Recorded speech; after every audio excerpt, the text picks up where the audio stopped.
आयौ आयौ आयौ संसाराव माबायदि मानसि थायो लोगोफोर सोमोनांथाव संसाराव दिनै मानसि बेफोरबायदि थायो सासे बेमारि मानसिखौ नुनानैबो गावनि देहाखौ लेलाय लेलाय हस्पिटालाव थानानैबो बे जाथायखौ नुनानैबो दिनै जोंनि बर' समाजावबो माबायदि मुगैजाथाव आखलनि मानसि थायो लोगोफोर लोगोफोर भिडिअखौ जोबजासिम खोनासंलांदो अब्लानो नोंथांमोना मानि सायाव टपिकआ बेखौ बुजिलांखागोन अब्ला भिडिअखौ आङो नैबे ससे फुटेज क्लिपखौहाय रेकर्डिंखौ नोंथांमोननि गेजेराव आङो फोरमायनानै खोन्थाग्रोनि नोंथांमोना मिथिखागौ गोबां ससियेल मिडियायाव फैग्रा सासे रिमि होननाय इउटिउबार एबा फेसबुक सालायग्रा आइजोखौ नोंथांमोना मिथिखागौ आङो बिनि बागै नोंथांमोननि गेजेराव नैबे मोनसे रेकर्डिं फुटेजखौ लानानै आङो नोंथांमोननि गेजेराव आङो ससे आङो नोंथांमोननि गेजेराव बेखौनो डिसकास एबा सावरायलायनो गोसो जादों लोगोफोर बिदिब्ला नोंथांमोना नैबे फुटेजखौ खोनासंदो। मा होनदों? खोनादों मा होनदां? मानो दाननाय होनदों? आं दानाखैथ' आदा। ओमफ्राय नोङो बेखिनिखौ हरनो हागोन ना नानि? दा थांनो नागिरगोन आङो। आदा मोना खोनाबाय? माबायदि प्रब्लेम जादों होनदों? माने बिसोरो साथाम फैगोन आरो ना खैला मैलानिफ्राय। औ। ओं। फैगोनबा थारमाने जोंखौ बुंहरदों आरो आं रडआव फैसा लायगोन ओमफ्राय नैयाव गारि भाराखौ एडभान्स नांगौनो गारि भाराखौ 4,000 आंनो हर सोनानै आं दा थांनानै हैगोन होनना बुंहरदों आरो माने जायखिजाया बिसिनिख्रुइ फैगोन आगोलावनो खोनाबाय जों मोनहैनानै आं थांनानै नोंनो बेखौ हैखागोन जागोन दा? औ औ र' आङो सासे आदाजों रायलायनो होनि नामा आदा? आदा माने? सासे NGO मावग्रा आरो बे आदाजों रायलायनो हागोन नामा? माने रायलायाबाबो जालायगौमोन आरो माने थांनानै हैगौमोन आङो। रायलायाबाबो जालायोमोन आरो माने आं नोंनो माने एकाउन्ट नाम्बार IFSC क'डखौ हरगौमोन आरो माने डिसिसनखौ आं लानो हाया नालाय।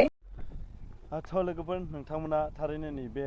रिमि सासे लोमजानाय दा बावैसो आवगायसो सिगां जेनाखि ससियेल मिडियायाव मोनसे किडनि प्रब्लेमनि थाखाय सैनांनाय सासे आइजो इउटिउबारखौ नुदोंमोन ना बिनि बागै आरोखि ना बिनि मुं लानानै आरोखि बिनि नामावहाय माने बेखौहाय मोनसे हस्पिटालावहाय मोनसे बेमारनिफ्राय बासायनो थाखाय गावसोरगानो फैसा कालेक्ट खालामबावदों जाहैदों लोगोफोर बिसिबां जाखोनो कालेक्टआ 1,30,000 हो 1,30,000 जाहैदों कालेक्टआ बिथांनो फैनानै होफैगौमोन ओमफ्राय बेखौ मा होफैनो थाखाय मा होनदों सासे खैला मैला आरोखि खैला मैलानिफ्राय 5,000 गारि 4,000नि गारि भारा लानानै थांनांगौ जेनेबा बेनो हैग्रोनो ओमफ्राय जेब्ला गावसोरगा मोनफैगोन अब्ला गावसोरगा बे फैसाखौ बे आइजोनो होफिनगोन होमब्ला बेसेबां मिसलिया खोथा सानना नायसाय लोगोफोर होमब्ला बे सुबुङा माबायदि माने मुगैथाव मानसि जागोन सासे एफा दुखु थैहां बरफहां हस्पिटालाव गावनि किडनि जेनाखि प्रब्लेमखौ लानानै सैसोनांनाय हस्पिटालाव थानांनाय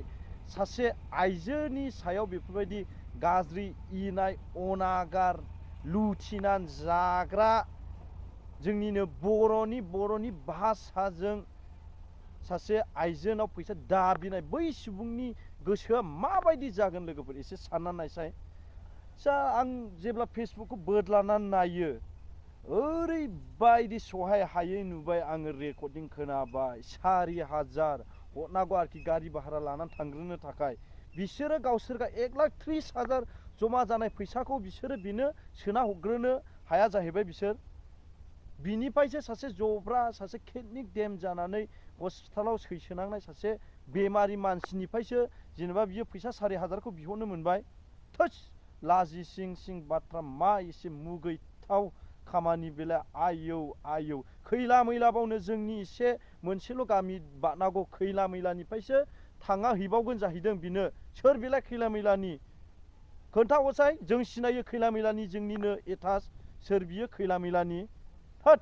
मोनला दा ओरैबायदि बे मानसिखौ बिगुर बिसिगौलां अनेक बार जोंबो सिगां भिडिअ लाबोदोंमोन जब्राफोरनि लोगोसे जोंनि नै बे खैला मैलानि आं दायो खैला मैलायाव दंफैयो नै भिडिअ'आवबो गोबां थगायना जानो मा खालामदों दे बै समावहाय मोनसे खर'नि अपारेसन जाना खर'नि मेलेमखौ उदैयाव दोनफैलांनायनिफ्रायबो जर दाननायनिफ्राय नों 2000 जादों जों मोननांगौला गनाय नङा नों बेथा